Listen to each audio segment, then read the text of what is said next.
কেন্দ্রীয় ব্যাংকে প্রিন্সটন বা ক্যালিফোর্নিয়া থেকে পিএইচডি করা উচ্চ ডিগ্রিধারী মানুষজন, অভিজ্ঞতা সম্পন্ন লোকজন নিয়োগ পেয়েছেন।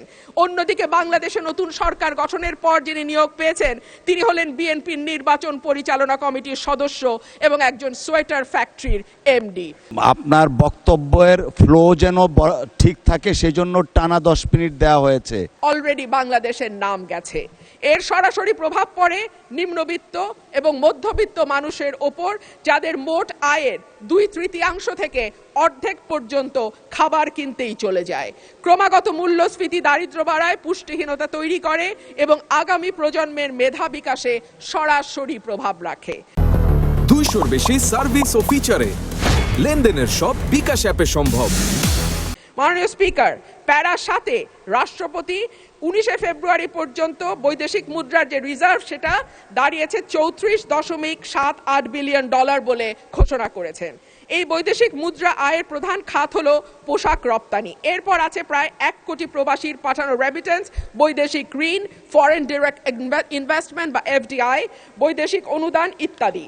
একক শিল্প হিসেবে তৈরি পোশাক খাতের উপর অতিরিক্ত নির্ভরতা, বৈদেশিক ঋণ বেড়ে $113.51 বিলিয়ন হওয়া, এফডিআই এর ক্রমাবনমন ইত্যাদিকে মোকাবেলা করতে হলে রফতানি পণ্যের বহুমুখীকরণ, বিনিয়োগ বান্ধব পরিবেশ তৈরি, বিদেশে দক্ষ শ্রমশক্তি প্রেরণের কোনো বিকল্প নাই। সম্প্রতি সিপিডির সম্মানীয় ফেলো প্রফেসর মোস্তাফিজুর রহমান বলেন, ভবিষ্যতে ঋণ পরিশোধের চাপ আরও বাড়বে, তাই এখন থেকেই আয় বাড়ানোর দিকে নজর দিতে হবে। রপ্তানি ও প্রবাসী আয়ের প্রবাহ শক্ত না হলে এই চাপ সামাল দেয়া সত্যিই কঠিন। পাশাপাশি হুন্ডি ও অর্থ পাচার বন্ধে কঠোর ব্যবস্থা নেওয়ার কথা বলা হয়েছে।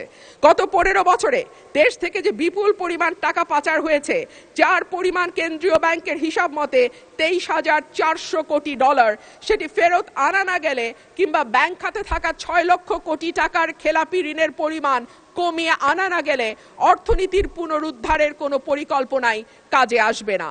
পাচারকৃত টাকার 75% যায় ওভার অ্যান্ড আন্ডার ইনভয়েসিং এর মাধ্যমে। গত 10 বছরে এই ওভার অ্যান্ড আন্ডার ইনভয়েসিং এর মাধ্যমে পাচার হয়েছে $68 বিলিয়ন। সুতরাং এই মিথ্যা ইনভয়েসিং বন্ধ করা না গেলে টাকা পাচারও বন্ধ সম্ভব নয়।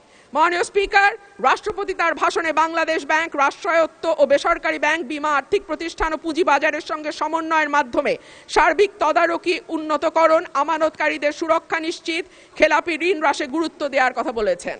যে কোনো দেশে কেন্দ্রীয় ব্যাংক হলো আর্থিক প্রতিষ্ঠানের নিয়ন্ত্রক সংস্থা। এটি সরকারের ব্যাংক হিসেবে কাজ করে।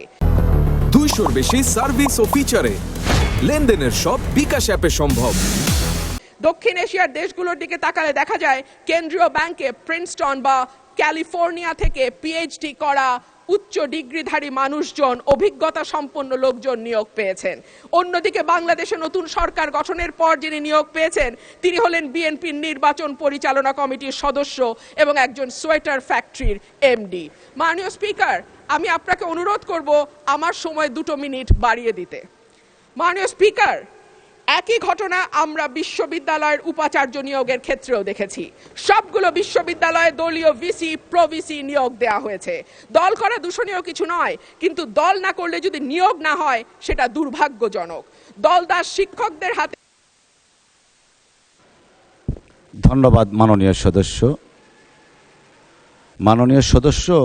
মাননীয় চিফ হুইপের অনুরোধে অলরেডি আপনাকে আজকের দিনের মধ্যে সর্বোচ্চ সময় দেয়া হয়েছে 10 মিনিট।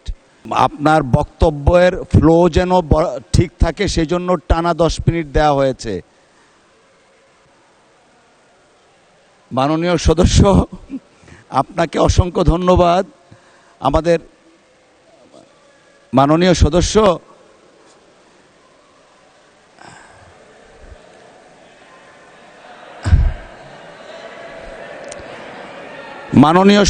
আপনি দয়া করে বসুন।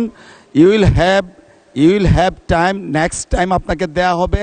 এখন আমরা let us continue our business. I humbly request you to take your seat.